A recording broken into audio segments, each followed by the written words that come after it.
It's now time to have a quick look at the political and particularly the military systems of the two sides, just to give us a context to how they fought the war. Now, as we mentioned earlier, Carthage began as a colony of Tyre in the Phoenicia. But although there are connections, we hear about some religious association, some cult practice that still connects the two cities by the 3rd century BC, it's long been fully independent. It isn't a colony that is controlled by the mother city in any meaningful way. It is a powerful independent city of its own. And we've talked already about the trade resting on the agricultural produce of the area. Carthage, like most city-states really in the ancient world, tended to be very protective, almost jealous of its citizenship. There's a distinct group known as the Libyphoenicians that appear within the army, apart from anything else, as a sort of defined group that are clearly the descendants of Carthaginian citizens who've married or had children with Libyans, and yet they still haven't become fully citizens in every way.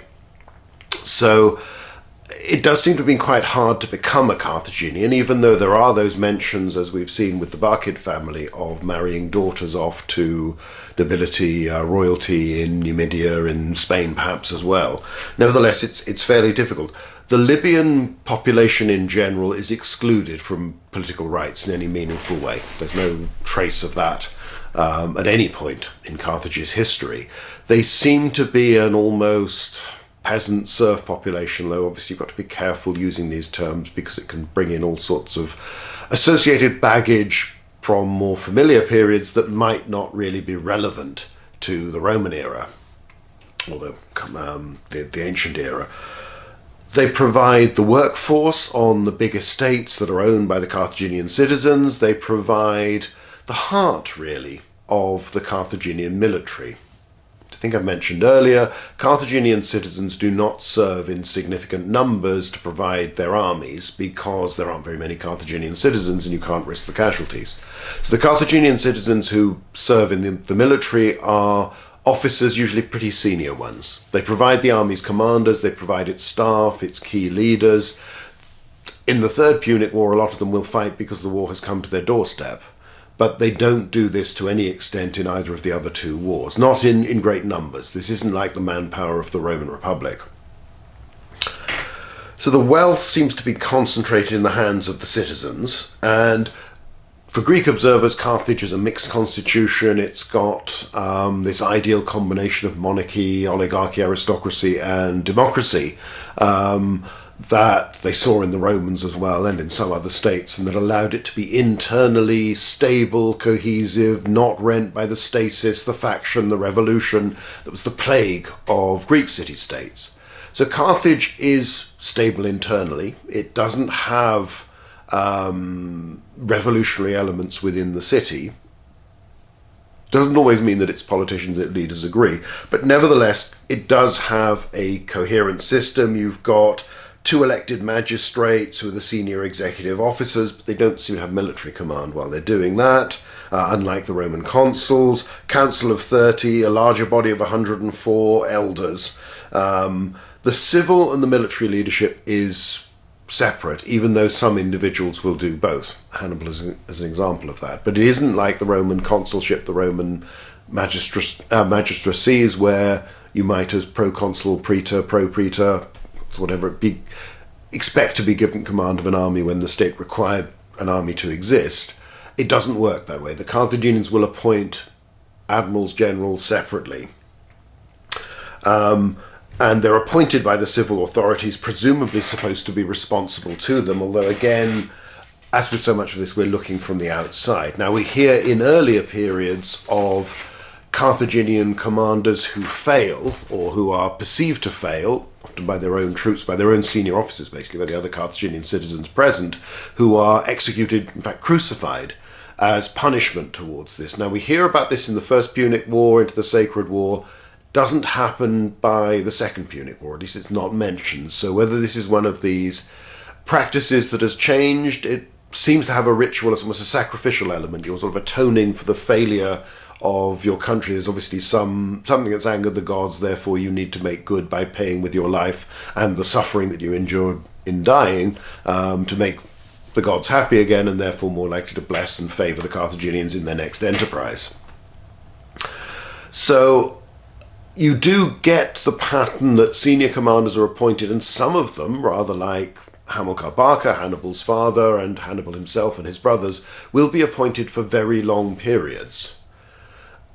It's perhaps going a little bit too far to see them as professional military men, professional commanders, but nevertheless they're long-term commanders in a way that is unusual within the Roman system, where the Roman political system, as we've seen in other talks, is designed to share power around. You have your 12-month while you're magistrate, and then you may or may not get an extension of command as a proconsul, pro-praetor, and further point, but you're not likely, you shouldn't be elected to the same magistracy again for another 10 years. So you might hold military command as praetor, you might then hold it a few years later as consul, but nevertheless you haven't spent the bulk of your adult life with the army and fighting, at least not in normal circumstances. That's something that changes a little bit in these years.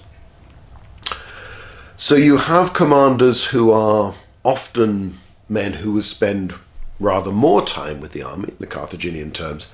That in itself doesn't mean they're any more competent than the temporary part-time amateurs the Romans rely upon. In the end, you can spend a lot of time with the army and still not be very good. On the other hand, if you are talented, you do have the opportunity to gain more experience. We don't get the impression that Carthaginian commanders are, on average, notably any more or any less talented than their Roman counterparts. So the different system that produces them in the main doesn't produce anything exceptional, in the same way that the British military system produces the Duke of Wellington, but it produces an awful lot of people who don't have a clue. The exceptionally talented commander like the Hannibal that you have is an exception, is a man of genius, a man of talent, a man of ability and charisma, that are in part innate, that he has got the most from his experience, his prior experience of military service before, and he's had quite a bit of that. But nevertheless, you can't guarantee you're going to keep producing people like that. They are rare. They are not the normal. They are the exception. Now, each Carthaginian army is put together in turn, and it's assembled from a mixture of allied soldiers. You've got at the heart, obviously, the Libyans that are not mercenaries as such. I mean, they seem to be paid, but they seem to be, it's their obligation to the state to serve. They seem to be conscripts, but ones that do the job very well. And then you've got allied communities, Iberians, Numidians, people from Sicily, from elsewhere, dotted around, and then you have the mercenaries as a separate group, the people who are simply hired to serve with your army. Now, it might be you hire their leader who brings his warriors with him, or his soldiers with him, or whatever, or he's obliged to provide so many, or it might be that you're hired as individuals. We don't really know the mechanisms all the time, but nevertheless, these are people who are paid to fight, and therefore their commitment to your cause as such is primarily a sort of professional self-respect type thing. They want to earn their money because they want to fulfill their contract. They're not committed to you and to Carthage's aims in any stronger, more emotional way than that. The allies, it varies, because they're obviously committed to their own leaders who are allies of friends of Carthage, and therefore there can be a closer bond there. This means two things. One is that you get quite a mixture of obviously different ethnicities, but different styles of fighting. So you get the Numidian light horsemen. You get Spanish troops that have a mixture of the scutati, the men with the big scutum, sort of Roman almost type shields, largish body shields, more willing to fight in relatively close formation, and you get the caetrati, the ones with the small shields, who are more willing to operate in a loose order, skirmish, use missiles rather than get hand-to-hand, depending on the circumstances. You get Gauls later on who will provide you with some of your more aggressive cavalry, more wanting to charge home, and aggressive infantry. You get slingers from the Balearic Isles. You will have at times Cretan archers. So you have a wider range of different troop types, as well as the different ethnicities. It often comes together. And in the main, these people come ready to fight. They're supplied as contingents that are already good soldiers, rather than the volunteers, the citizen soldiers that you have in the Roman Republic and most other cities that require some degree of training. Yes, they're motivated, yes, they're expected to be brought up to fight in a certain way, but they require a little bit more training. With the Carthaginians, you often have the ready article is provided to you. You already have someone who feels themselves to be a good fighting man, both as an individual and often as the group. That's come as a contingent to the army. There's then a leap from all these different disparate groups that have these different fighting skills, these different abilities, as well as sheer numbers that you couldn't have from your citizen population if you just relied on the Carthaginian citizens, even assuming you were willing to risk their lives. But you do then have to combine all those different elements into a force that's used to operating together. Now, we see the most exceptional, most advanced version of this in Hannibal's army, in the army he brought into Italy and then kept going in the years that followed.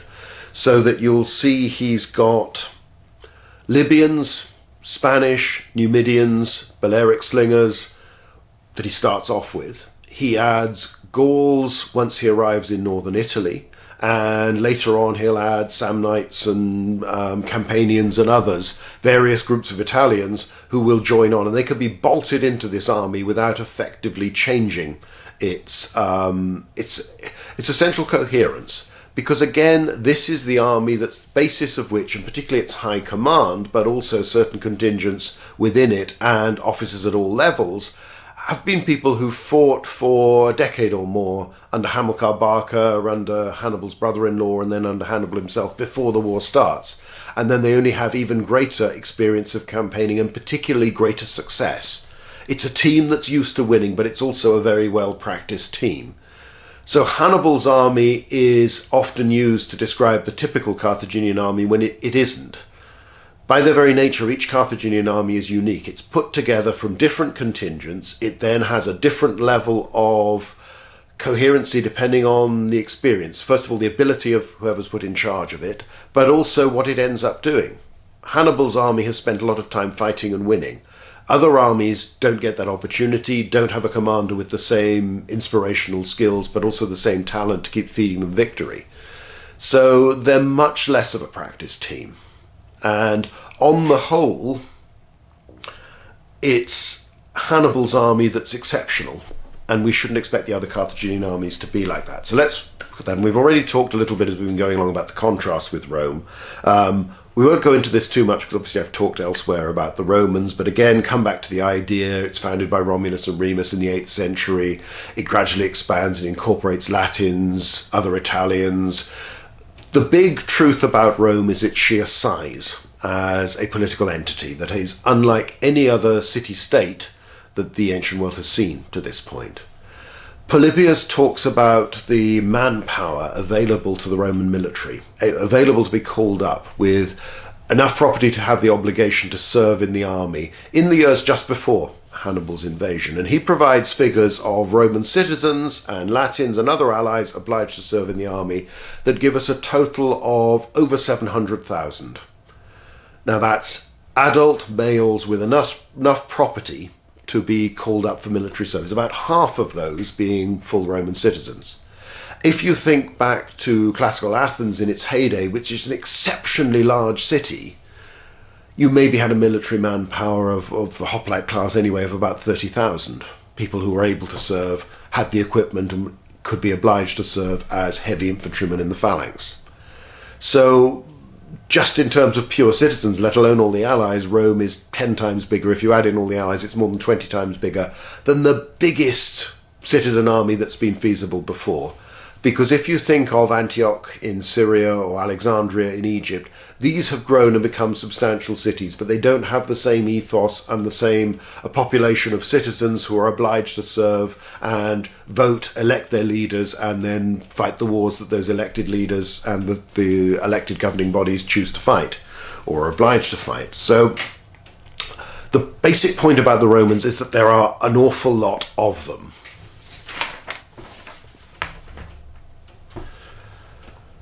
But even though you've had this expansion, even though you've incorporated all these groups, and basically it's now everybody south of the Po is Roman, Latin, or allied to the Romans, and obliged to support the Roman war effort in some shape or form. But the city of Rome is still the centre of it all. That's where all the decisions are made. That's where your leaders are elected. And again, remember, it's Rome with a mixed constitution. You're electing the consuls and, from the First Punic War onwards, praetors who will command your armies. So you choose the people who are going to lead you, who are going to command you, and then you step forward as a citizen and you subject yourself to a very severe system of military discipline and, modest sort of basic support as pay for as long as the state requires, up to 16 years or 16 campaigns during your adult life, and you go off and fight for the Republic, and then at the end of the war you're demobilized and you go home. So the Roman Republic has much, much greater resources of manpower than any other city-state, and in terms of citizen manpower than any state at all. The big Hellenistic kingdoms can't call upon this many citizens with enthusiasm for military service and some capacity for it, even though they require a degree of training. And although you could argue that Carthaginian citizens own a lot of territory, Rome is more spread out. There are far more Roman citizens. They also own a degree of property. That's why they're obliged to undergo military service. So you have this much, much larger state, much, much larger citizen body. Now there's no standing army, and again we've talked about this a little bit more in other videos, but for those who are coming just fresh to the situation of the Punic Wars, this is not the time of the regular permanent Roman legions. You have the legion at this day, but it's still closer to the earlier name of levy, which is what the word means. And every year the Senate would decide how many legions were going to be either raised from scratch or maintained from the previous year. And that number of citizens would be called up. The process described by Polybius describes them basically all arriving, and then officials sort of taking turns to pick one for each unit in question. As the state had got so large, you suspect things were done a little bit differently than that, or done on a regional basis perhaps. We're not entirely sure how all the mechanisms worked, and of course a lot of this, half of every Roman army consists of Latin and other allied troops, at the very least, and sometimes a higher proportion. So those have been provided as contingents raised, presumably in similar ways from their own citizen bodies, by the different Latin cities and communities and other allied groups out there. So groups arrive, the army is raised, each legion is raised, a consul is normally given 2 legions, a praetor normally 1 legion, each backed by an ala, a wing as it's called, of allied soldiers. So a legion is roughly 4,200 to 5,500, 6,000 at the very limit, with an allied contingent similar size, usually with a higher proportion of cavalry. The Roman legion would normally have 200 horsemen, sometimes increased to 300 in this period, that are provided by your equites in the main anyway, the people with sufficient property to own a horse and know how to ride one, and the equipment required by a cavalryman. So they're obliged to serve. It's still the hoplite tradition, but it's extended rather in the same way the state has got bigger, that you could serve for 16 campaigns. Where you serve, the position you adopt, the role you play in the battle line is based around your age. So the youngest men of the main class from the front of the 3 lines of maniples of these small tactical units that the legion uses. Then you've got the principes behind them that are later 20s, early 30s, and then the triarii, the veterans in reserve. And there are fewer of them because that's the nature of things. They're expected to do less of the fighting, but they're there if it's required. So the Roman state has a much more homogeneous form of military manpower than the Carthaginians. You're not taking little contingents from this nation. You're not hiring some extras to join in. There are allies that will serve alongside Roman troops. You will occasionally even have mercenaries, but in the main, your army is based around your citizens and your Latin and other allied citizens who are serving because of their obligation to the state, feel some commitment to the Roman Republic and its welfare. So basically, as far as we can tell, the Latins and others fight in identical fashion to the Romans and use very similar equipment. Now, it's an army that's best suited for pitched battle. It fights underneath leaders it's elected. Its main strength are the 3 lines of heavy infantry we've talked about in each legion, and it has little or no institutional memory. There isn't any permanent body. You don't have permanent officers, specialists that can pass on the skills they have learned and train the next generation.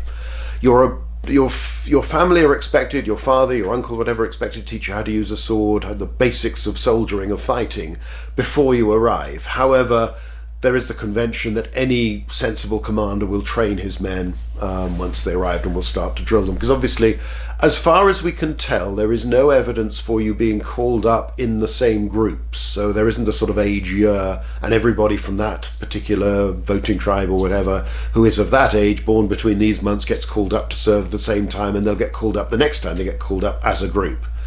As far as we can tell, you get called up as an individual. You are then organized into the maniple of a particular legion, and you're not likely to know the people standing next to you before you get there. You're not likely to know the centurion in command, the tribunes in command, and so on above that. So each army is again unique, but it comes from similar material, and it has to go through a process. You could argue that whereas most Carthaginian armies, you start with each contingent has some skill, some fighting capacity as a group and not simply as individuals. The Romans don't really have that. You're starting at a lower level.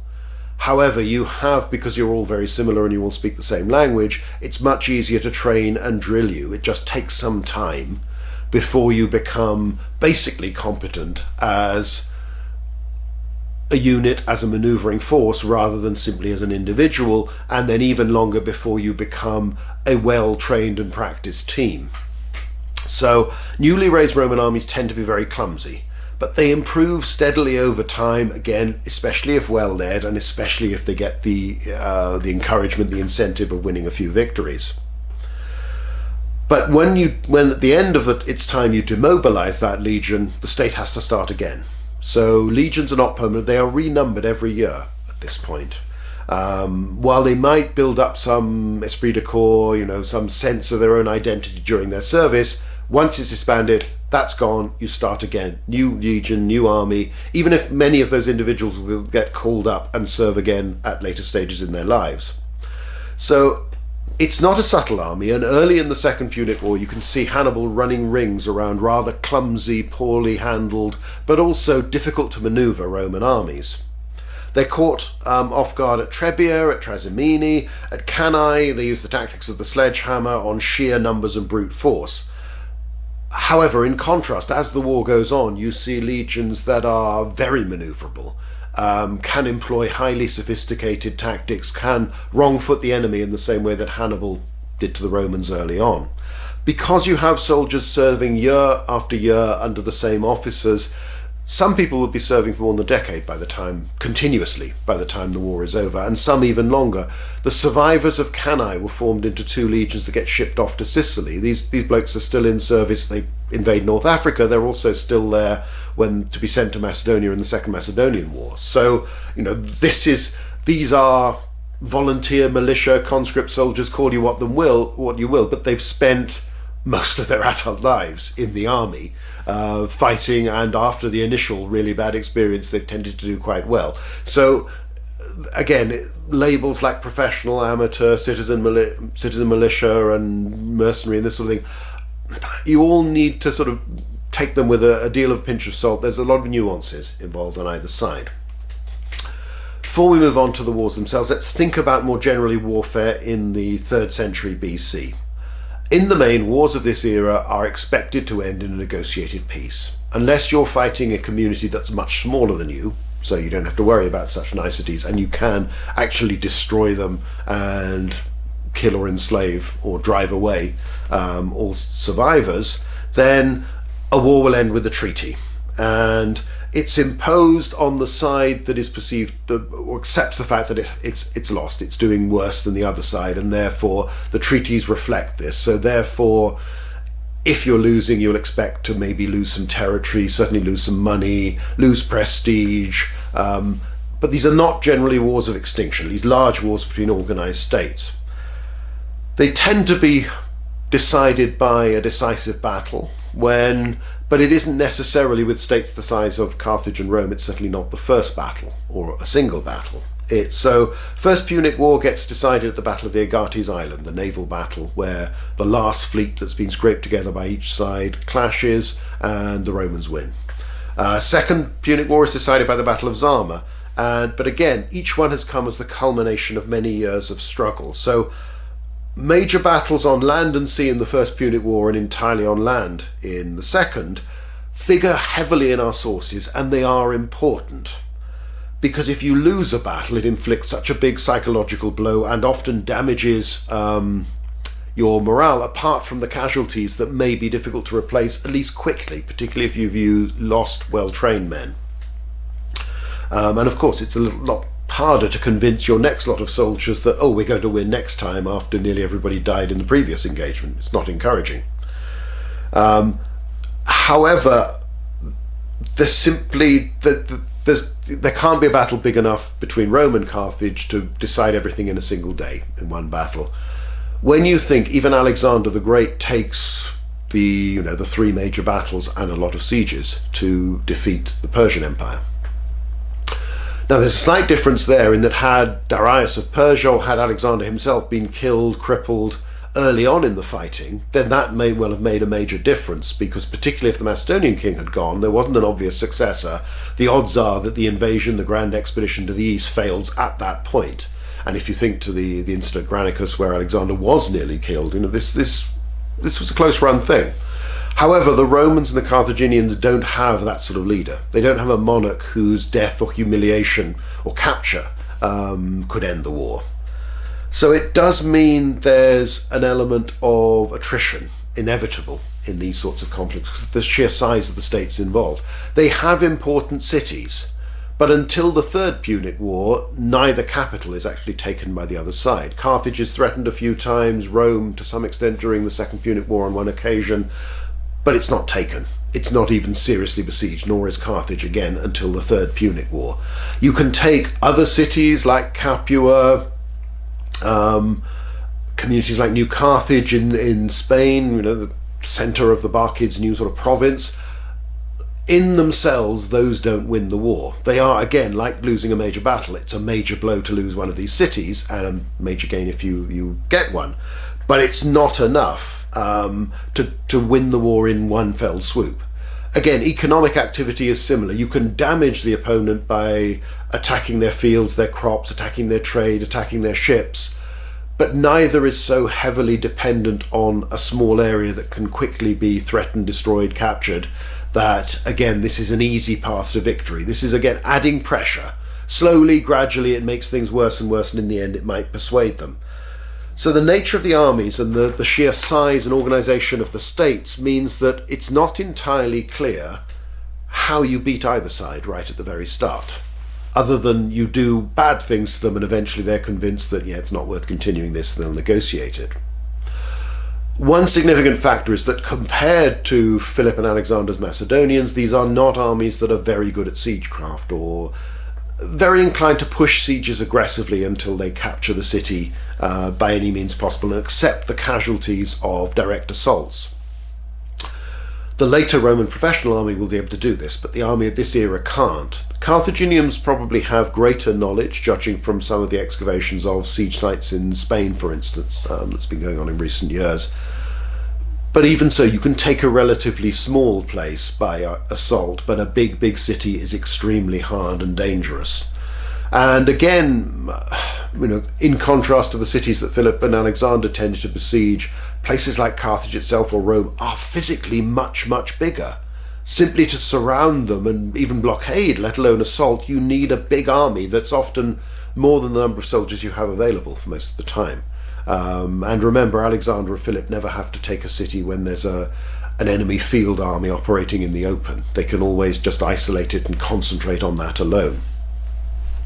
So there are differences. You get some benefits. There's clearly sort of hired professionals or allies from the Greek cities in Sicily that helped the Romans in particular during their sieges on the island in both wars. But it's a difficult process, and it takes, the siege of Syracuse shows just how difficult it is to take a major city. Most cities will actually fall when they're betrayed by somebody inside, or if you're really lucky, you manage to sneak in when nobody's looking. Direct assault through siegecraft is rare indeed. So both sides take the opportunity to make use of a fifth column within the walls and get in that way, but you can't guarantee it exists. You've just got to hope it is. So the commonest means of taking a city is to blockade them, and that takes a very long time. Again, 8 months for Saguntum. Damaging the fields, again, is a long-term process. It's humiliating, it's annoying, it's provocative. You have the old tradition in Greek warfare that attacking someone's fields is a challenge to come out. And it's a little bit like somebody coming into your back garden and kicking down the greenhouse. It's not going to make you starve, but it's deeply humiliating, and the instinct is why the hell should I let somebody do that, so let's go and sort him out. So it takes effort not to go out and fight with that sort of provocation.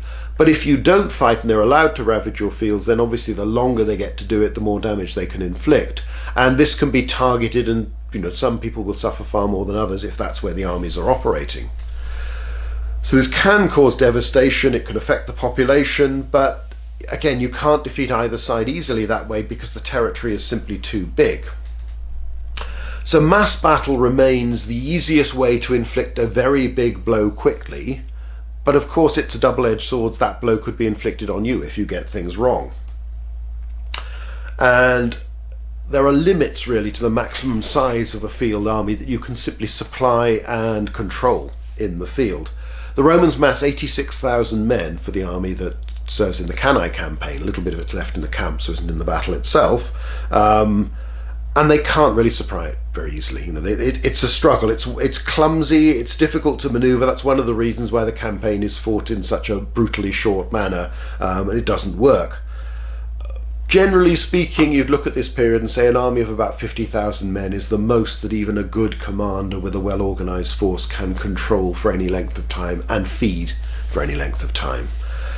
Most armies are smaller, and you get quite close to the 20,000 or so, which is the 2 legions plus ally size of a standard consular army. There are reasons why that's the sort of thing that the Romans normally field, because it's actually, for the limits of the time, the technology, and the society, that's the sort of army that you can make reasonably effective and feed and tell it what to do and expect it to do it. So it does mean that both sides don't get all their soldiers together and mass them into one great field army. Always they form more than one. Neither side ever relies until the very last stages of, say, the Zama campaign on a single army, and that's because that's all they've got left at that point. So you tend to have multiple forces out doing their thing and fighting in different areas. When battles do occur, again, because you've got these multiple armies, that's another reason why one battle is unlikely to be decisive in itself, because you're not destroying the only army the enemy's got until, as at Agates Islands with the fleet, or as at Zama with the Hannibal's army, it's the only one they've got left at that point. They can't get another. The vast majority of casualties in a battle come once an army breaks and runs and the enemy pursue. In that initial pursuit over short distances, when suddenly released from fear, your blood's up, the enemy's helpless, and you kill far more freely and quickly. For the victor, losses of about 5% are fairly typical, but the defeated army could be losing anything up to 50%, even much higher. At Cannae, it is considerable. It's about 3/4 of the army is killed or captured. Slightly more than that, in fact. 70,000 killed or captured in a single day. And unless they're distinguished or valuable as hostages, and the odds are your wounded that are left on the field are going to be killed by the other side. So battles can be devastating, but again, because of all we've said, one on its own is unlikely to win you victory. So you have to do several of those, and each one is risky. Cannae could have gone badly for Hannibal. It did take a remarkable army under an incredibly gifted commander to turn those numerical odds around and not just defeat but utterly smash the enemy army. We shouldn't take that for granted. Now, in the Second Punic War, there's usually at least a major battle every year. So it's more intense than most conflicts of the ancient world. You know, there are about four or five in the First Punic War on land, similar number, 6 at sea, so that's still not a battle every year. But they're still, even if you're getting about one a year, occasionally more, that's obviously representing a small part of the daily experience of campaigning. You know, battles are still pretty rare things, and they're preceded usually by days, even weeks of manoeuvring, and sometimes armies will stare at each other for weeks or months and then not in the end fight because nobody gets into a position where the other side's willing to take a risk. In very rare cases, you can force the enemy to fight. Classic one would be Lake Trasimene, where Hannibal moves in the darkness and, having predicted the route the Roman army is going to follow, gets his army into ambush positions parallel to the Roman line of march under cover of darkness. It's a sign of the sheer quality of his soldiers and officers that you can do that, because anybody will know it's much harder to move around, find your way at night, and not have the enemy realize you're doing this as well.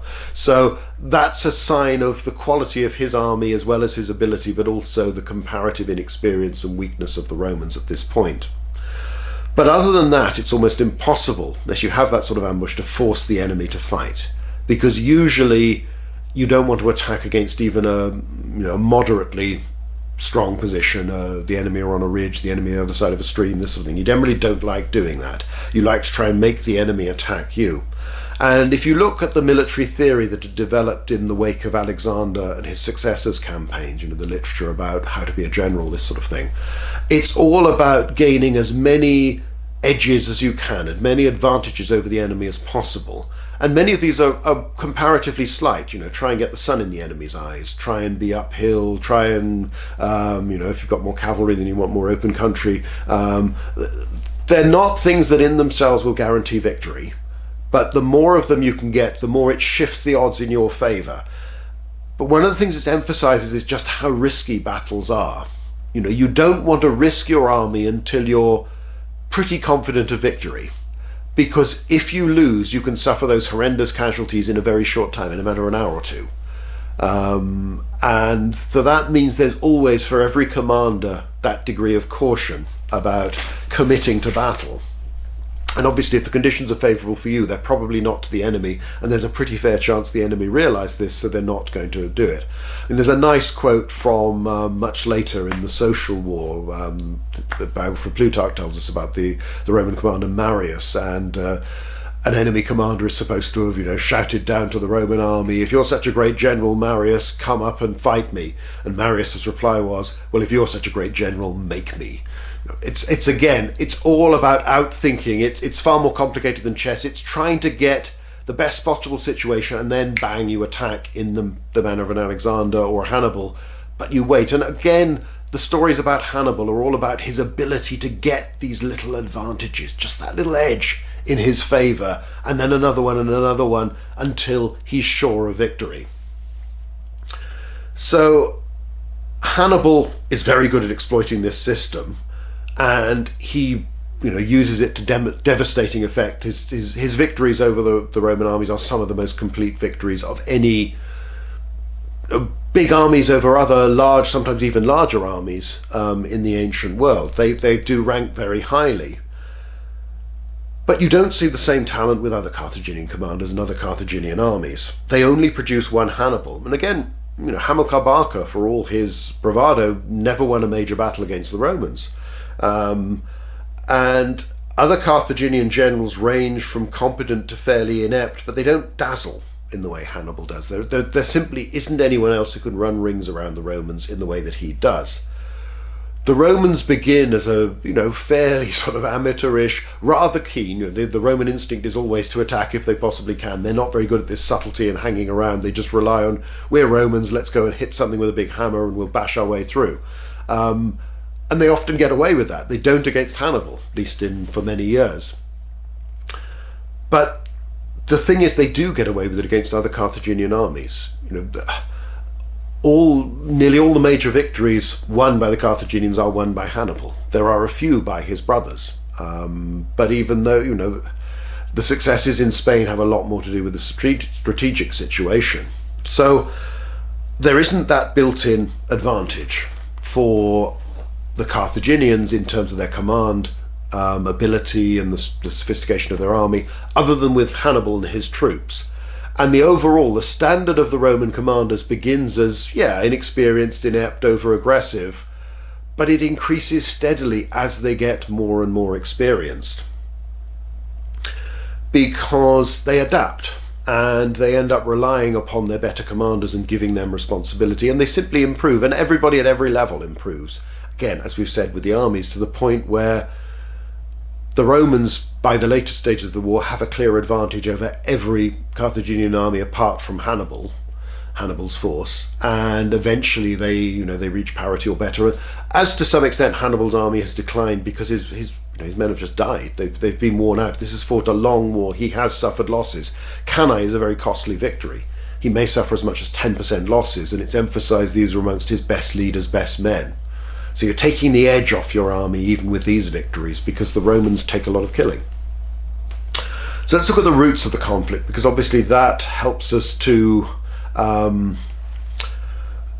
think about the strategy rather more clearly. So the First Punic War ended with this negotiated peace between the two sides, as most wars do. These are not permanent reconciliations. All the suspicion, all the resentment is likely to occur, made worse by the fact that the side that lost obviously has no great reason to like the person who's beaten them. You have that pattern in the Greek world where you'll have peace treaties or peace declared formally for so many years, and it very rarely lasts for that amount of time, because usually somebody breaks it beforehand. So you then have the rebuilding of Carthaginian power by Hamilcar Barca and his family in Spain. This is perceived as a challenge, but again, we don't know. Is this meant to be, this will give us the military might to go and set things right and defeat the Romans this time and make them treat us properly? Or was it meant simply to show the Romans, look, treat us with more respect, we are now powerful, you can see, look at this money, look at these armies, don't mess with us, so let's have a bit of slack. Yes, we lost the last war, but you don't want to risk another one because this time we'll have you. So again, you can see it either way. You can see the very determined, obviously there's a lot of easy parallels between Germany, between First and Second War, in that, the Second War is very definitely, this is to set things right by a political group that is determined to fight it, and is preparing for regaining power and dominance through military might. The Carthaginians might be doing that, or they might be seeing themselves as, this is a dangerous world, the Romans aren't treating us right, we need to be strong to make them treat us properly. So again, it's hard to tell. The Roman Republic's not like other states in that it's expanded in that way. It's added the province of Sicily from the First Punic War, and then Sardinia and Corsica as well in the meantime.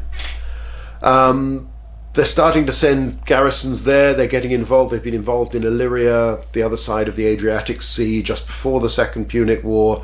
You've got these 12 months of office that the consul's guaranteed when he wants to get glory if possible and fight a war. So they can be aggressive, but it tends to be fairly staccato how they deal with others. But the Romans just found it easier and more natural to look beyond Italy after the First Punic War in ways they hadn't done before. But it's still fairly limited. They've intervened in Illyria in 229 and then again in 219. They're sending embassies to Spain to talk to Hamilcar and his successors there and find out what the Carthaginians are doing. They're willing to form an alliance with Saguntum. They're looking further afield than they ever had before, when they'd been pretty much exclusively in Italian power. But it's still, they are willing to fight the Carthaginians, almost ready to do it in the Second War, but they don't seem to be deliberately provoking it. They are treating the Carthaginians with a fair degree of arrogance, but that's the way Romans tend to treat everybody that they've defeated in the past. But that doesn't mean they're deliberately trying to provoke them. And they do seem to have other priorities. There's been a major conflict with Gallic tribes in 225 BC. So, there's a lot going on. There isn't any great reason to see the Romans as looking for war in 219, 218 BC. On the other hand, once it occurs, they readily accept it, and they do seem to expect it to be a fairly easy business. So the war is provoked by Hannibal's attack on Saguntum and Rome's reaction to it when they go to the Carthaginian Senate. The Carthaginian Senate, say, you can fight us if we want, sort of thing. They accept war. Both sides go to war very readily. That's the lesson, really. So whether either side actively sought it beforehand becomes academic. They are very ready to fight. Now, the initial plans are interesting. In the first place, of course, the Romans, as we've seen before, they don't help Saguntum at all. They don't really have the capacity to do it. They don't have troops available. They can't form them quickly enough, and it is an awfully long way away. They've been busy in Illyria. That's not really sorted out until pretty much things are over for the Saguntines. By the autumn, they elect the new consuls for 218 BC, and they're deciding where to send them and how to organise the war effort. So again, you see this annual reassessment. What are the military problems or opportunities that we face? What troops do we need? Let's raise the armies, and this is where they're going to be committed. So they decide to raise 6 legions. So that's about 30,000 Roman citizens, probably a bit less as these weren't absolutely full-strength legions, and a similar number of allies. So it's, the mobilised manpower, 60 to 70,000, so less than 10% of what you have available that's what you feel you need to commit in the first year of this war against Carthage that is still a very big, powerful empire. So that's a guide to their expectations, what they think is going to be the scale of the problem. Now, they're organised into 3 armies, each of 2 legions.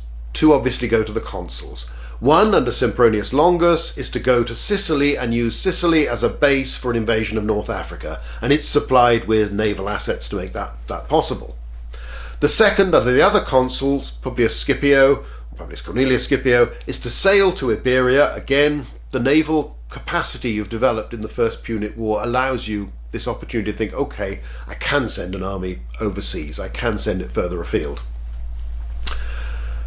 And the third, under a praetor, because you've already used up your 2 consuls, you're going to stay in northern Italy to watch for trouble amongst the tribes of Cisalpine Gaul, because you've had a pretty much ongoing conflict there for the last few years. So the plan is very simple, very positive, very Roman, because it's direct aggression. Hannibal's provoked the war, so you're sending an army to go and face Hannibal in Spain. The Carthaginian government backs Hannibal, his declaration of war, so you're sending an army to Sicily and then to Africa to go and have words with the Carthaginian government to make it clear to them that this was a bad idea. So again, direct attack on Carthage. Attempted once during the First Punic War, but not after that. You're doing it straight away now. And in the meantime, the Senate's not going to neglect the threat posed to its settlers in the Po Valley and that area. You've got another army, almost as big as the other 2, that is there to secure and dominate northern Italy and protect against any threat that appears there. So although the main effort for the year, basically these are standard consular armies going out to carry them out, and they're deemed sufficient for the task. And there seems to be this expectation this would work. We'll beat Hannibal, we'll threaten the Carthaginians, they'll back down, and our superiority will be confirmed. And again, you've got the naval power to make all of this feasible. One of the critical things is that you control the ports of Sicily. Therefore, you're the one who could make that leap to get to North Africa. Hannibal faces the other problem in the Carthaginians. They don't have the Sicilian ports. Ancient fleets have a very short range because a warship requires an awful lot of rowers who require water and food.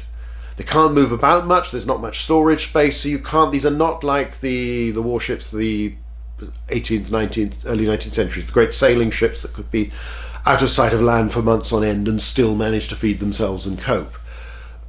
The range really of ancient oared warships, you can go about 3 days before you need to land, but really you want to land much sooner than that because you're just going to be exhausted, you can't do anything. So the Carthaginians have a real problem. They cannot reach Italy directly, not in any confident way, with a fleet, and you don't want to send a load of transports who could sail without protection of warships. So therefore, this may well have been apparent to the Romans, you can't strike easily at Italy from Carthage itself, and you don't have Sicily anymore. So the loss of those bases in the First Punic War is a major factor in determining the strategy of the second from the Carthaginian point of view.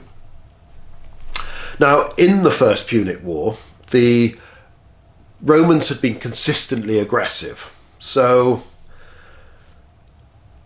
this is the same pattern. It's almost, business as usual. If anything, it's ramped up to a fair degree. You're right at the beginning, yes, we're going to make the point very quickly, very directly, let's get this over with.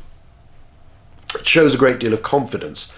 And, you're going to sail along the coast of Gaul to get to Spain because you've got connections now with Massilia, the big Greek colony and trading city, modern-day Marseille. So the Romans have always been aggressive, but by contrast, the Carthaginians were primarily defensive throughout the First Punic War. They've reacted to Roman moves and they've tried to meet them and stop them and block them, and then hope to defeat the Romans in battle or make life so difficult the Romans will go away. Hadn't worked terribly well, but it's the experience the Romans have of how the Carthaginians act. They are unlikely to have expected the Carthaginians to be any more aggressive this time round when they no longer have Sicily and ready access to bases there. So the Romans are sending an army to Spain, which is further afield than any Roman army has ever gone before. It's a major step, but it also reflects confidence that the Senate can not only send an army there, but support it. That you're able to keep on sending supplies, reinforcements, replace the commanders when needed. In the normal Roman way, people will expect to have a turn if the war isn't won really, really quickly. And the army that's sent to northern Italy is dealing with ongoing problems with the tribes. It isn't there because they're expecting Hannibal to arrive, though in fact this is what will happen. Now, again, Hannibal's march to Italy is one of the great epics of ancient history. It's one of those famous instances, the man who took elephants over the Alps, through the snows, down into Italy. Many people, if that's all they know about Hannibal, that's the famous thing. And it is a remarkable story, and it's described in considerable detail in our sources, how he marched from Spain, fought his way across Gaul, had to fight across the Rhone, how he got the elephants across the river, how he fought his way through the mountains and then arrived in Italy itself. And it's interesting, I've seen this several times when I've taken part in drama documentaries and the like about Hannibal. This part of his life and that epic march tends to draw attention, and everybody wants to tell the story because it's a great story. But bear in mind, Hannibal's intention was to march to start the war in Italy. That's where the real war begins. It's not in getting there. It's actually once you've arrived, when you finally got there, that he can actually do what he means to do, which is take the Romans on their home turf. And it's so easy to forget because it's famous that this was really bizarre, shocking, unprecedented in any way. It's a bit like, again, we take Alexander the Great's march off to India through the Persian Empire for granted because we know the story. But for anyone at the time, nobody's done this before. This is staggering. This is astounding. And it's not so much the route itself. Basically, if Hannibal wants to strike at Italy, then the only way to do it is to go over land because he can't go by sea unless you try and recapture bases in Sicily first. But that's a major enterprise. It's likely to take years and is going to slow down. The whole point of your effort is to go hit the Romans in their heartland. So this is what he wants to do. Now, whether this has been something that Hamilcar and others have been thinking about for years and plotting, and this was all part of some grand design, perhaps, we don't really know. Or whether Hannibal has come up with the idea as soon as war became likely. There's probably a bit of both. It's something they've talked about, considered, concerned. Now, Hannibal organises troops. There are defenders sent to Africa, others left to defend Spain. He mixes contingents around to sort of try and ensure their loyalty and balance the armies out. Again, striking though, it's clear that he worked out that the Romans were going to attack both Spain and North Africa, or at least he considered it to be a fairly likely possibility and therefore made provision to meet them in each place. But the forces there are basically doing what Carthaginians have always done in the past. They're sitting down, hunkering down to defend and wear the enemy down, beat them maybe if you can, but hope they go away. It's strategic defense rather than trying to win the war. You're trying not to lose it. Whereas this, Hannibal decides that in fact he's going to win it in Italy. He is going to not adopt that same posture, but actually go and put direct pressure on the Romans, show them how terrible it is to fight the Carthaginians led by Hannibal, so that they will break, their morale will collapse, they will negotiate, you can impose peace on them. That's his aim, and he's going to do that in the most direct way possible. He's going to go straight to Italy and he's going to hit them very hard. But it is a big gamble, because the lesson from the first war is that if the Romans lose, they tend to come back, and sometimes in greater numbers. Now, he could have stayed in Spain with this great army, and he would have been able to hammer anything the Romans sent at him, at least for some considerable time, and he would most likely have won victories. If he could win them in Italy, he could surely have won them in Spain, in ground that he knew much better. But he doesn't do that, because again, what would that achieve? You beat the Romans, but they might send another army and another army. And even if you keep on defeating them in Spain, what have you achieved? Lots of victories in Iberia. The Roman Republic itself is still secure. So his specific objectives may not be as clear and narrow as scholars tend to make them, in that all he wants to do is go to Italy and do bad things and frighten the Romans. And that will make the Roman Republic negotiate. Again, this is what warfare is about in the 3rd century BC, and for long periods either side. Put pressure on the enemy until their will cracks and they seek terms, and then you impose a treaty that makes it clear that you've won, and you make some gains and you make some tangible gains, but a lot more of it is psychological, as a status thing. Now, if Hannibal goes and defeats Roman armies in Italy, if he ravages fields in Italy rather than just in Spain, that is a lot more disturbing to the Romans. It's bound to be. And already, although he draws on a lot of resources from the Iberian Peninsula for the initial war effort, he must have realized that by the time he got to Italy, he's going to be cut off. There isn't going to be a long supply chain bringing up reinforcements, food, anything he needs, because it's simply too far. And he'd had to fight his way to get to Italy in the first place. It's not secure in any way, apart from being frightfully vulnerable should the Romans start mucking around. So he knows that he's going to go to Italy and essentially, at least in the short term, probably for some years, be effectively left with his own resources, what he's brought with him, and the alliances and the resources he can gain from Italy itself. There's not the slightest prospect of steady supply from Spain or across the sea from Africa, because it comes back to this lack of ports en route. So he's going to be cut off, and he's supposed to have told his men at the end, when they're near the end of the crossing of the Alps, that they basically got to conquer or die. That reflects the situation, whether he said that or not. If he'd lost one major battle, then again the campaign would probably have collapsed, because any allies you've acquired aren't likely in Italy itself aren't likely to stick with you. So this is a great, great gamble, but it offers the opportunity of winning the war, of doing dire things to the Romans on their doorstep in a way the Carthaginians had never managed in the First Punic War, and never even attempted. If you simply fight the First Punic War all over again, and you sit there and you wait and nibble away at the Romans, and maybe you'll win some victories, but those damn Romans tend to keep winning as well, then the odds are the same thing will happen. Exhaustion and conflict you will probably lose, and you'll quit in. So Hannibal is trying to win the war in a way that is new in comparison to the First Punic War. The Carthaginians haven't tried this before. Right.